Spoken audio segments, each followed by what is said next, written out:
முதலமைச்சர் மு.க.ஸ்டாலின் நிவாரணப் பணிகளை வழங்கிய பின் ஆளுநருடன் சந்திப்பு நடைபெறும் என சட்ட அமைச்சர் ரகுபதி தெரிவித்துள்ளார்.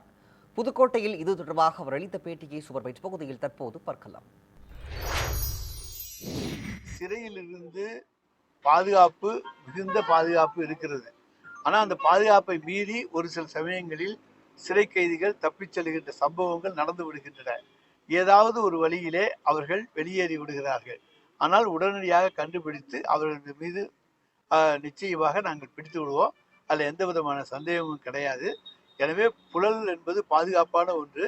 ஆனால் அதில் அவங்க வெளியே வருவதற்கு பார்வையாளர்கள் பகுதிக்கு வந்து அதன் மூலமாக தப்பிச் சென்றதாக ஒரு தகவல்.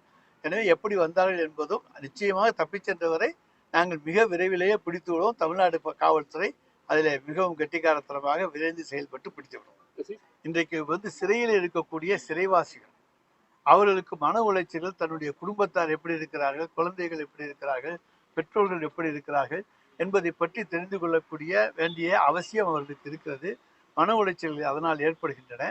எனவே இதிலிருந்து அவர்களை மீட்பதற்காக அவர்கள் தங்கள் குடும்பத்தாரோடு அதிக நேரம் அலைபேசியில் பேசுவதற்கும் வீடியோ கான்ஃபரன்ஸ் மூலமாக அவர்களை நேரிலேயே தொடர்பு கொண்டு பேசுவதற்கும் வாய்ப்புகளை உருவாக்கி தந்து அவருடைய மன உளைச்சலை குறைத்து அவர்கள் தங்கள் குடும்பத்தோடு இருக்கக்கூடிய ஒரு சூழ்நிலையை இன்றைக்கு தமிழக சிறைத்துறை உருவாக்கி தந்தது.